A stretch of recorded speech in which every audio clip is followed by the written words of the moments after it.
कृपा से नाम जप कीजिए। श्री की कृपा प्रसाद से अस्तित्व है, घबराहट भी है। बहुत कृपा है, बहुत अच्छी है। आप सब प्रसन्न रहिए, जल्दी ही मिलेंगे।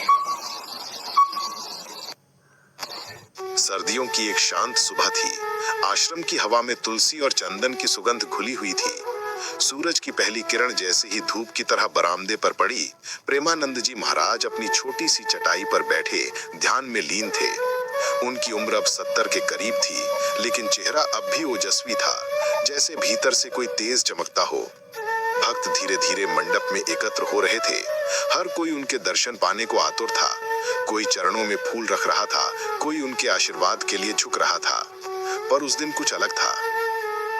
महाराज जी के चेहरे पर एक थकान सी झलक रही थी। जब उन्होंने आंखें खोली तो उनके चेहरे पर मुस्कान थी, पर भीतर कहीं एक गहरा दर्द छुपा था।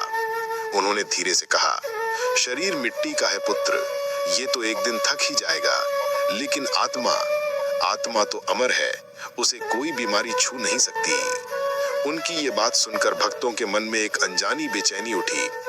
पिछले कुछ दिनों से महाराज जी बहुत कम भोजन ले रहे थे और शरीर धीरे धीरे दुर्बल होता जा रहा था। अस्पताल ले जाने का निर्णय आश्रम के सेवक मोहनदास जी और कुछ शिष्य आपस में चिंतित होकर बात करने लगे। महाराज जी का शरीर बहुत कमजोर हो गया है, अब हमें डॉक्टर को दिखाना चाहिए, मोहनदास बोले। दूसरे ने कहा, पर महाराज जी तो कहते हैं कि जो ईश्वर में लीन है उसे औषध की नहीं, श्रद्धा की जरूरत है। फिर भी रात के समय जब महाराज जी को तीव्र पीड़ा हुई तो उन्होंने स्वयं मुस्कुराते हुए कहा, चलो पुत्र, शरीर को भी थोड़ी सेवा दे दो, ये भी तो ईश्वर की रचना है। उनके इन शब्दों से सबकी आंखें भर आईं। एम्बुलेंस बुलाई गई और प्रेमानंद जी महाराज को स्थानीय अस्पताल में भर्ती कराया गया। अस्पताल की हवा में औषधि और साइलेंट मशीनों की गूंज थी। महाराज जी को आईसीयू में रखा गया। डॉक्टरों ने जांच की और धीरे धीरे बाहर आए। मुख्य डॉक्टर ने गंभीर स्वर में कहा, महाराज जी की दोनों किडनी बहुत कमजोर हो चुकी हैं, हमें तुरंत डायलिसिस शुरू करना होगा।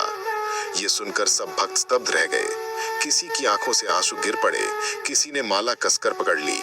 महाराज जी ने जब ये सुना तो बस हल्की सी मुस्कान दी। बोले, शरीर की किडनी फेल हो गई है पुत्र, पर मेरे भीतर जो भक्ति की किडनी है वो अब भी हर सांस में परमात्मा का नाम छान रही है। उनके ये शब्द सुनकर डॉक्टर तक भाव विभोर हो गए।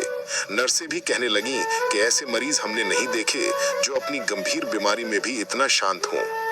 भक्तों की पुकार। आश्रम के बाहर हजारों भक्त जमा हो गए।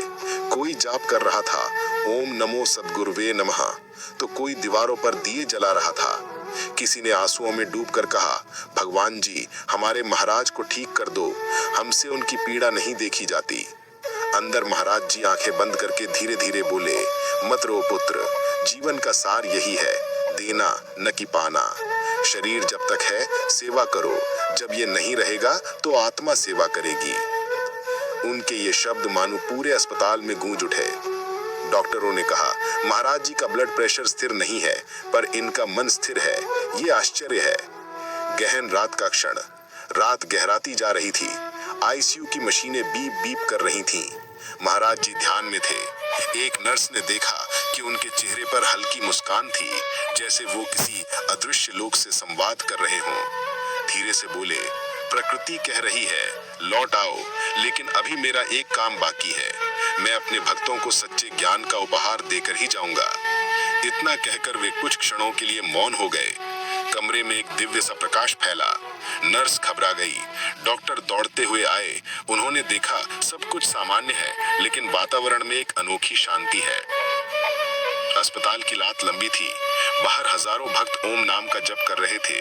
मोमबत्ती की लौ में हवा का कंपन भी जैसे मंत्रोच्चार बन गया था। अंदर आईसीयू में प्रेमानंद जी महाराज स्थिर लेटे थे। उनकी आंखें बंद थीं, लेकिन चेहरे पर अब भी वही शांति थी, जैसे भीतर कोई गूढ़ संगीत चल रहा हो। डॉक्टरों ने कहा कि हमने दवाएं दी हैं, लेकिन इनका शरीर किसी और नियम से चल रहा है। नर्स बोली, जब ये सांस लेते हैं तो ऐसा लगता है जैसे कमरा भी